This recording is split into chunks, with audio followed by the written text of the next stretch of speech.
जय जगन्नाथ भाई मैंने गुरुस्वामी प्रणाम। तो आज मैं बुली जा सम्बलपुर गोटे विचित्र शिव मंदिर उमाधमा मंदिर जेनटा कि सम्बलपुर अंठापाली छक मात्र 25 किलोमीटर दूर में अच्छे से जीवार लगे आपण मैंने फास्ट अंठापाली छक आसवा पड़वा। अंठापाली धनुपाली जावाक पड़वा। धनुपाली 20 किलोमीटर दूर में उमाधमा मंदिर अच्छे। मंदिर विशेषता है सेने आमर गोटे मछुआरा महिला जड़े माछ धरी धरी कैनसीआड नहीं पाइबार से जगह आसिले आने जो माछ मारिक मसे काटवा लगी जाते से पथर साजी जाते आसपास लोक मान कहबार अनुसार सेनर माछ मानकर भितर भी शिव महाप्रभु रहीसन।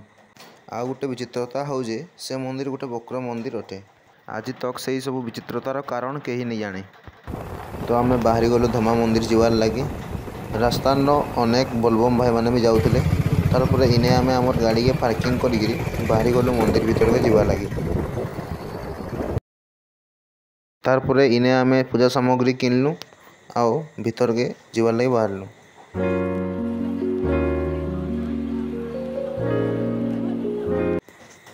मंदिर भितर अनेक गुड़े छोट छोट मंदिर देखा मिलला जेन गुड़िक कि बहुत सुंदर देखा जाउथला।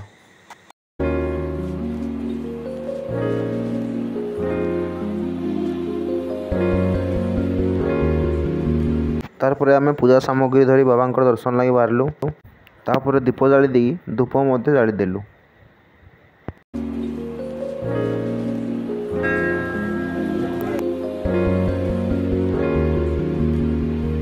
मंदिर भितर बहुत सुंदर कारुकार्य मान देखा मिलूला।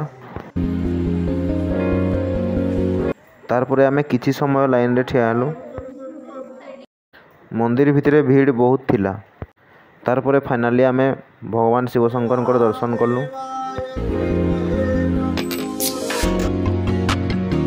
मंदिर रो डिजाइन बहुत सुंदर दिसुथला।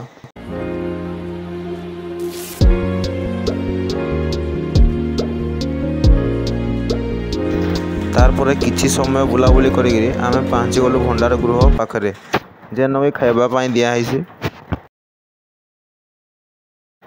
तारपरे आमे बाहरी गलु नदी निकट के जीवार लगी जेन कि माछ माने थीसन।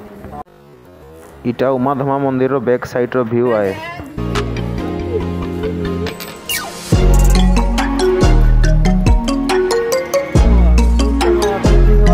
वर्षा लगी पानी बहुत जोर रे बढ़ुला। तारपरे आमे टिके बुलाबुली और फोटो घिचिकी बाहरी पड़लु घर के जीवार लगे।